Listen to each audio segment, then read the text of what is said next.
Do you know that feeling? That little voice in your head that tells you, I must do this big thing? Maybe it is a school project.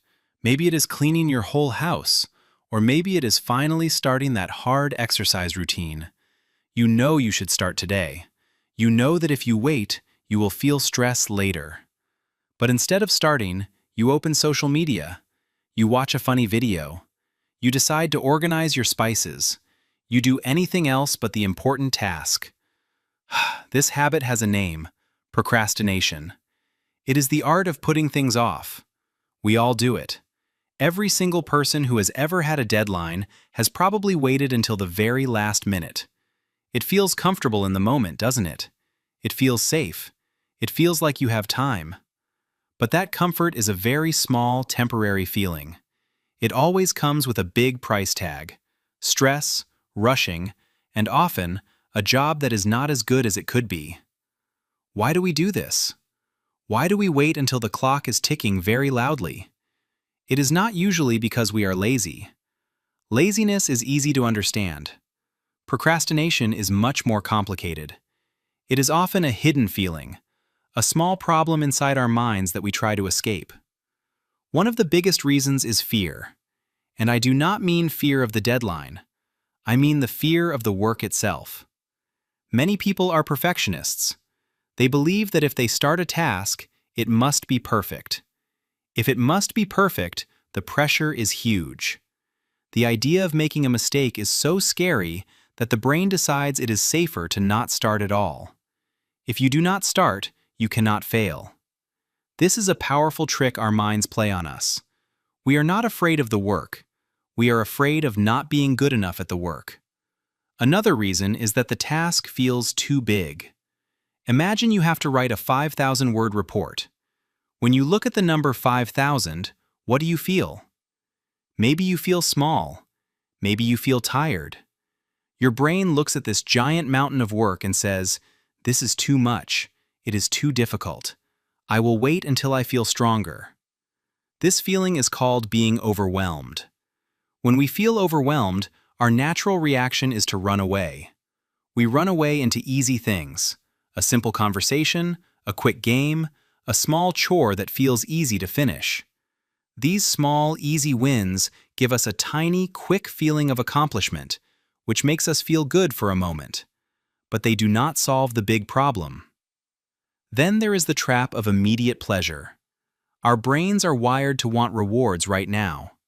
If you put off studying for 3 hours, the reward is a peaceful evening and a good grade later. But if you study for 3 hours now, the reward is delayed. The phone gives us a reward immediately: a funny video, a message from a friend. The brain chooses the immediate, small reward over the big, distant reward. This is a constant battle between the now and the later, and usually the now wins. Sometimes the problem is simply lack of clarity. We might know we have to work on a presentation, but we do not know where to start. Do we make the slides first? Do we write the script? Do we find the pictures? Because there is no clear first step, the brain freezes. It stays in a state of indecision, and indecision feels like procrastination.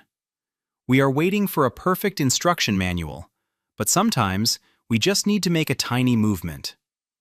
The good news is that procrastination is not a permanent part of who you are. It is a habit, and habits can be changed. It takes practice, but you can change the pattern. The key to fighting procrastination is to make the start small. Do not think about the mountain of work. Think about the first single step. If you have a big report, do not say, "I must write the report."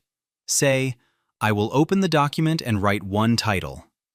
If you need to clean the whole house, do not say, "I must clean everything." Say, "I will put away 5 items on the table." This strategy is called chunking.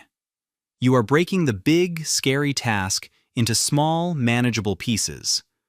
When the task is small enough, it does not feel like a giant mountain anymore. It feels like a small step you can take right now.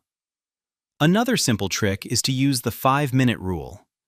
If a task can be done in 5 minutes or less, do it right now. Do not put it on a list. Do not wait until tomorrow.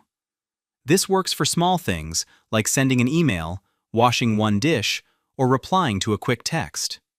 Finally, you must learn to be kind to yourself. If you procrastinate, do not spend hours feeling guilty. Guilt is a heavy, useless emotion. Instead, acknowledge it, say, I put this off, but I can start now, and move on. Remember, perfection is often the enemy of done.